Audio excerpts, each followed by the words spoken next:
अजूनही आमचे शेतकरी आम्ही ठाम आहोत की आम्हाला ही शेती द्यायची नाही। इथं जे चाललेलं आहे उदरनिर्वाहाचं साधन शेतकऱ्यांचं हेच आहे। जन्मल्यानंतर आईची नाळ कशी तुडली हे आम्हाला काही माहीत नाही, परंतु ह्या मातीने काळ्या आईने आम्ही वटाभर जर धान्य घेऊन गेलो आणि पेरलं तर मग आम्हाला ती पोत्याने माल देते।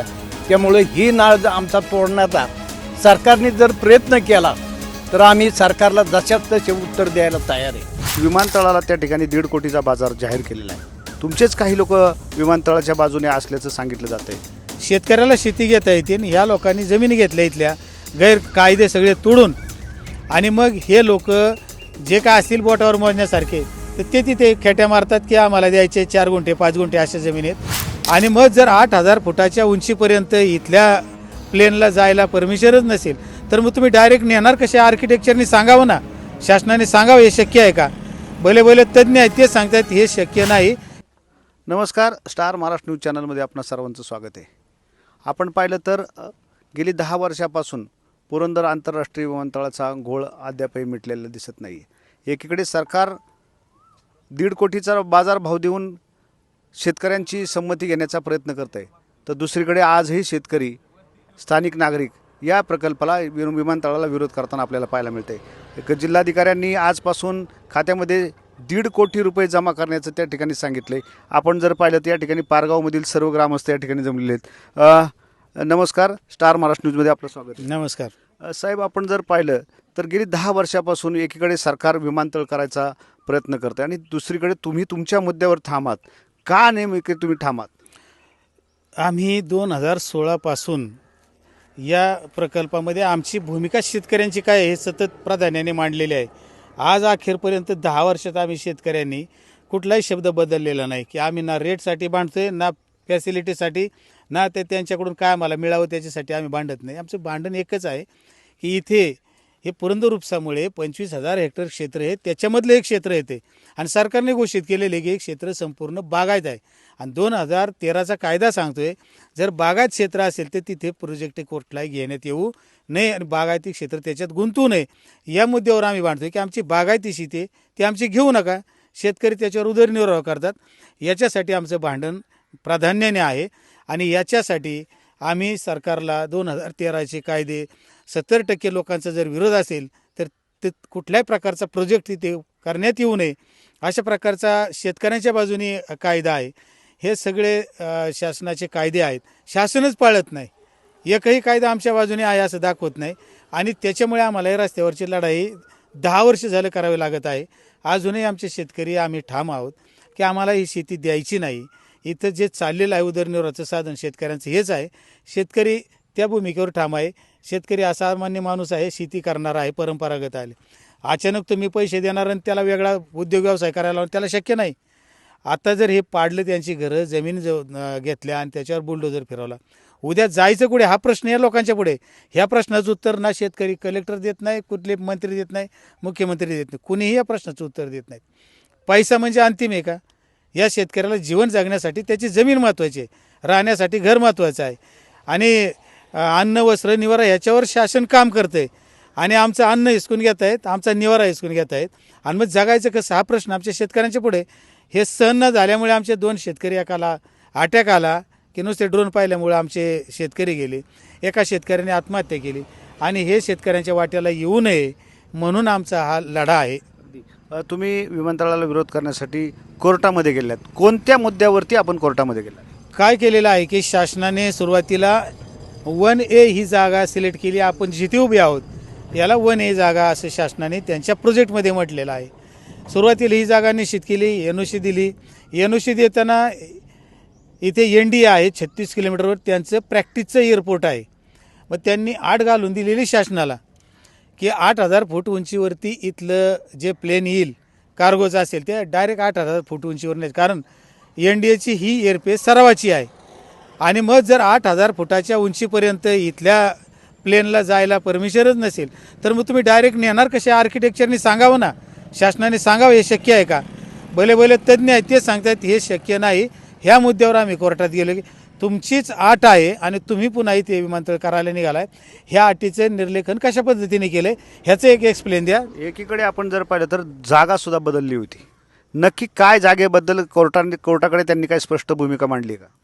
आम्ही कोर्टाच्या एक बाब निदर्शनाला आणली की 5A आणि 1A ही जागा दोन त्यांनी सिलेक्ट केल्या. ही 1A जागा आणि 5A इथून 22 किलोमीटरवरती जागा आहे. आधी ह्या जागेला एनओसी दिली, इथे त्यांनी कामकाज सुरू केलं, आम्ही दडपशाहीने त्यांचं काम सुरू केलं. नंतर इथून बदललं आणि 2023ला परत ते 5A इथून 22 किलोमीटर अंतरावर पुरंदर बारामतीच्या बॉर्डरवरती रिकामी जागा शोधली त्यांनी, बॅरल लँड, आणि तिथं त्यांनी करण्याचं केलं. 11 प्लस पॉईंट तिथे आहेत, 40 किलोमीटर इथपासून दूर आहे आणि त्यांना तिथून मग ते सहज शक्य आहे लँडिंग आणि टेक ऑफ. हे त्यांच्याच रिपोर्टमध्ये आलेलं आहे. तो रिपोर्ट सिव्हिल ॲव्हिएशनला आणि डिफेन्सला त्यांनी याच्यापूर्वी सादर केला. संरक्षण मंत्र्यांच्या समोर प्रेझेंटेशन झालं आणि त्यांनी सांगितलं की ठीक आहे, ती जागा योग्य असेल तर ती सिलेक्ट करा. जागा सिलेक्ट केली. 35 दिवसातच असं काय झालं शासनाकडे की पुन्हा ती एनओसी रद्द केली आणि पुन्हा रिस्टेट पुन्हा याच जागेवरती एअरपोर्ट आणलं. आणि हे जे इश्यू आहे जागा बदलण्याचा, हा का आहे, म्हणजे नेमकी जागा योग्य कोणची आहे? तुम्ही मे बी म्हणताय, म्हणून ही जागा नेमकी कोणची आहे? तर कोर्टाला या सगळ्या डिपार्टमेंटनी आपलं ॲफिडेविट द्यावं आणि जागाच्या संदर्भातलं क्लेरिफिकेशन करावं, अशा स्वरूपाचा युक्तिवाद झालेला आहे. त्यांच्या वकिलांना याचं उत्तर देता आलेलं नाही. आज लेखी स्टेटमेंट देण्याची शेवटची मुदत आहे. त्यांचं स्टेटमेंट काय आहे त्याच्यावरती पुढचा आमचा लढा सुरू आहे. एकीकडे आता शेवटचा मुद्दा, तुम्हाला शेवटचा प्रश्न असेल की विमानतळाला त्या ठिकाणी 1.5 कोटीचा बाजार जाहीर केलेला आहे. तुमचेच काही लोक विमानतळाच्या बाजूने असल्याचं सांगितलं जातं आहे. नक्की काय वस्तुस्थिती? तुमचे लोक फुटलेत का? काही लोक असे आहे की 10-5 गुंठे घेतलेले काही पुण्याचे इकडचे इन्व्हेस्टर आहेत. या लोकांना घाई झालेले आहेत. ते ना शेतकरी आहेत, त्यांना जमिनी गेल्याच कशा, हाच मुख्य प्रश्न आहे.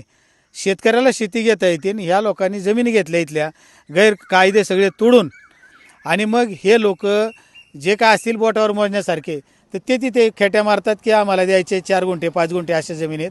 मात्र शेतकरी त्याच्या जागेवर ठाम आहे, तो काय तिकडे गेलेला नाही. त्याच्यातही आमच्यातले काही लोक आमिषाला बळी पडून एजन्सी करण्याच्या पाठीमागे लागलेले आहेत. ते लोक तिथं जाऊन तिथे चुलीला जाळ घालत असतील आणि चुकीची माहिती देतात आणि त्याच्यावरती इमले बांधायचं काम वरती चालू आहे.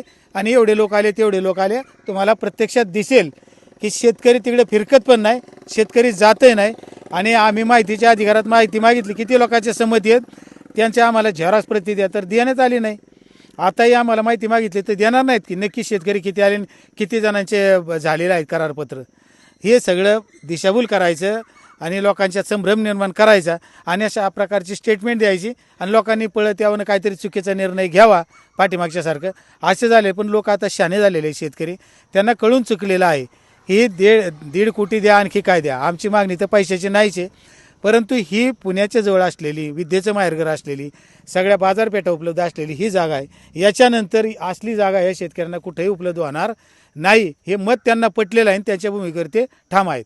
तुमची भूमिका शेवटची? आमची शेवटची भूमिका आहे, आम्ही शेतकरी कुणी तिकडे जाणार नाही. आमच्या शेतकऱ्यांनी या शासनाची भूमिका त्यांना लक्षात आली की ती फसवी आहे. जमीन गेल्यानंतर हाती काही शून्य राहणार आहे आणि ही भूमिका शेतकऱ्यांनी आपापल्या मनाने ठरवलेली आहे. ज्यांना जी पटलेली आहे ते एजंट झाले, ते गेलेले आहेत. देव आणि सरकार त्यांचं भलं करो, आमचं भलं आहे, आमच्या शेतीमध्ये भलं आहे, याच्यावर आम्ही सगळेजण ठाम आहोत. आपण जर पाहिलं तर इकडे महिलासुद्धा या ठिकाणी सहभागी झालेल्या आहेत. सरपंच ताई आपल्याशी बोलण्यासाठी आहेत. ताई, तुम्ही इथल्या स्थानिक सरपंच आहात, काय तुमची महिलांची आणि शेतकऱ्यांची काय प्रतिक्रिया आहे? आमच्या शेतकऱ्यांची हीच भूमिका आहे की आम्हाला द्यायचं नाही, आमचा पूर्णपणे विरोध आहे. आम्हाला 1 इंचही जमीन द्यायची नाही आहे. एकीकडे दर वाढवून देत आहेत, तुमच्याशी काही चर्चा करायला कोण आलंय का? सरपंच म्हणून तुम्ही ग्रामसभेचा ठराव दिला होता, चर्चा काय तुमच्याशी करते का डायरेक्ट लादण्याचा प्रयत्न करताय? नाही, हे ना पूर्ण लादण्याचा प्रयत्न करतायत आणि वेळोवेळी आम्ही ग्रामसभा घेऊन ग्रामसभेचे ठराव दिलेले आहेत की आमचा पूर्णपणे विरोध आहे म्हणून. आजची स्थिती काय तुमची? आजची स्थितीत आमचा पूर्ण विरोधच आहे. बाबा, तुमचं वयस्कर आहात, एकीकडे आता जर पाहिलं तर दर निश्चितही केलेला आहे. तुमची भूमिका काय असेल की आता चांगला दर शासन म्हणतं देतं आहे, आम्ही 1.5-2 कोटी रुपयापर्यंत सांगितलं जात आहे, तुमची भूमिका काय? जन्मल्यानंतर आईची नाळ कशी तोडली हे आम्हाला काही माहीत नाही, त्यावेळेला काही कळत नसतं. परंतु ह्या मातीने, काळ्या आईने आम्ही वटाभर जर धान्य घेऊन गेलो आणि पेरलं तर मग आम्हाला ती पोत्याने माल देत्या. त्यामुळं ही नाळ आमचा तोडण्याचा सरकारने जर प्रयत्न केला तर आम्ही सरकारला जशाच तसे उत्तर द्यायला तयार आहे. बाबा तुमचं काय नाव, तुमची काय सद्यस्थिती आहे? जास्त दर मिळतोय, सरकार म्हणतंय, काय करायचंय? विठ्ठल पांडुरंग निंबाळकर आमचं नाव. हां, आमची कशी सस्ती मागा नाही, फोकाट मागा नाही तर किती पोत्याने पैसे द्या, आमची द्यायची नाही.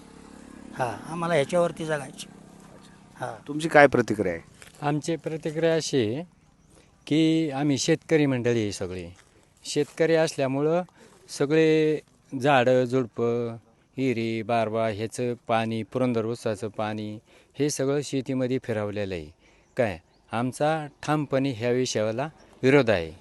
विमानतळाला जमिनी आम्हाला राहिल्या पाहिजेत. तर आपण या ठिकाणी जर पाहिलं तर पारगाव परिसरामधील लोक, पारगाव गावामधील स्थानिक नागरिक असतील, शेतकरी असतील, यांनी या प्रकल्पाला विरोध पहिल्यापासून केलेला आहे. आजही ते या ठिकाणी ठाम आहेत. मात्र काही लोकांनी त्याला पाठिंबा दिला असला तरी आमचा कोणीही शेतकरी ग्रामस्थ त्या ठिकाणी पैसे घेणार नाही आणि जमिनी देणार नाही अशा भूमिकेवर ठाम असल्याचं पाहायला मिळतंय. पाहत राहा स्टार महाराष्ट्र न्यूज. धन्यवाद. नवनवीन घडामोडी पाहण्यासाठी स्टार महाराष्ट्र न्यूजला सबस्क्राईब करा आणि ताज्या बातम्यांचे अपडेट मिळवण्यासाठी बेल आयकॉनला प्रेस करा आणि परिपूर्ण बातमीबरोबर रहा, इतरांपेक्षा एक पाऊल पुढे.